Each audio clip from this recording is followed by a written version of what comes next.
자 이제 부동산 얘기해 보겠습니다. 넘어가죠. 오늘 원희룡 국토부 장관이 8월 전세 대란 없다 이렇게 얘기했습니다.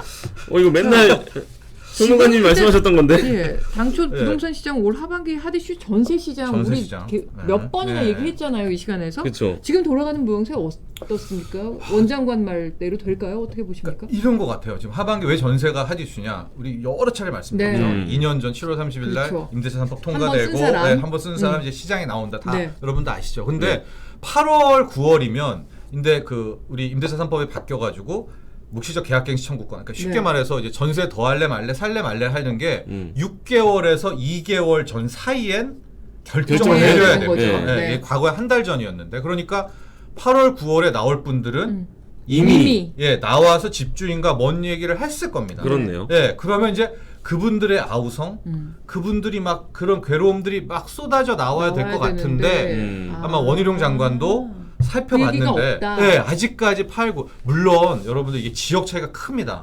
서울에 이런 막 크죠. 네, 강남 이런 쪽에서는 전세가 귀하니까 그런 데도 있지만 전국적을 대상으로 이제 봐야 되잖아요. 국민이 전국에 있으니까. 그러니까 아직 8월에는 그 걱정은 이제 없다라는 게 원희룡 장관의 이야기였었고요.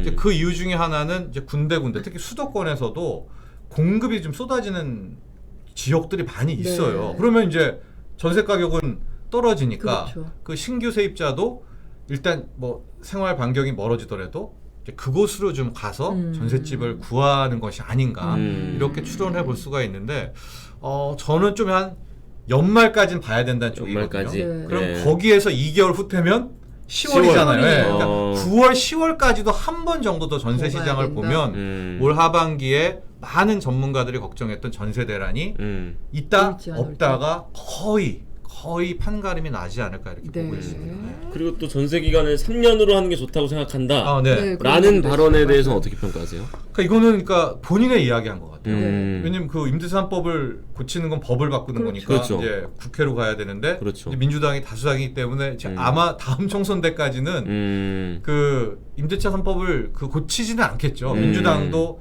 자기들의 존재 증명이기 그렇죠. 때문에 네. 스스로 하기 네. 때문에 그러니까 어떻게 해야 임대차 3법이 수정이 되느냐라는 건 역설적이지만 전세 시장에 큰 문제가 발생해야 해야지 3년으로 임대차 3법이 바꾸겠죠. 예, 네, 네, 그게 네. 이 총선 전에라도 네. 수정이 돼야 되는 이제 그런 구간인데 원희룡 장관의 의견은 자신이 봤을 때 이 2+2 계약갱신이라는 게 이게 일반인 집주인과 세입자가 하기에는 이제 이게 좀 번거롭다는 거죠. 계약할래 뭐 신규 할래 또 하고 그 조항 보면은 실거주 하게 되면 나가야 되고 네, 네. 뭐 나갈 때 네. 페널티는 복잡하고 어떻게 해주고 이러니까 4년 뒤에 너무 오르고 그런 게 네. 있으니까 원희룡 장관은 자신은 그냥 현재 그 임대차 3법 이전에 2년이었잖아요. 네네. 그걸 3년으로 그냥 꽝 한 세대로 끝나는 것이 뭐 전세 시장에 더 좋을 것 같다는 나름 본인 절충안이라고 내놓은 생각을 거군요. 이제 생각한 겁니다. 근데 네. 그러면 원장관이 전세 대란은 없을 것이다라고 얘기한 거는 8월에는 없다. 네, 8월에는 네. 없을 것이다라고 얘기했던 거는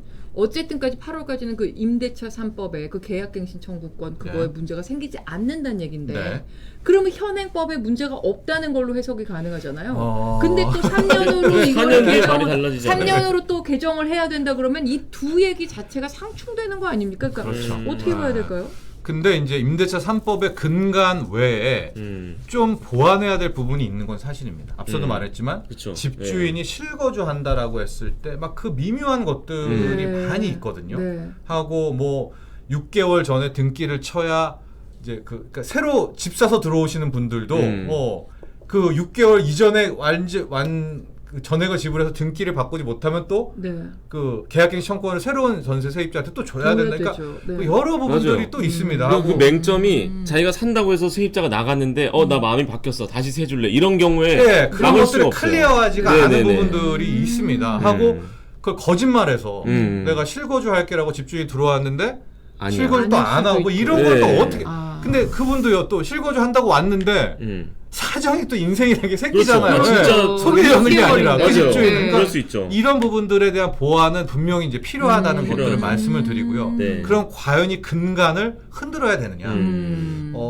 그건 이제 하반기 전세 시장이 거기에 대한 방증과 명분을 줄 것 같은데 중요한 거는요. 여러분 중요한 건 올해 연말하고 내년 1분기 내에 바꿀 때는 이 시기에 바꿔야지. 바꾼다면 음. 내년 일단 2분기로 가버리면 또 무슨 문제가 되냐면 이 현행 임대차 3법으로 계약이 또 얼기설기 막 엮여서 이제 퍼져버립니다. 네. 이거는 못 되돌려요. 너무 많으니까. 이제 그 실타래 그렇죠. 못 풉니다. 네. 예. 그런 것들도 굉장히 아마 의회에서도 민주당도 한번 그런 점들을 생각해 볼 필요가 있습니다. 네. 우리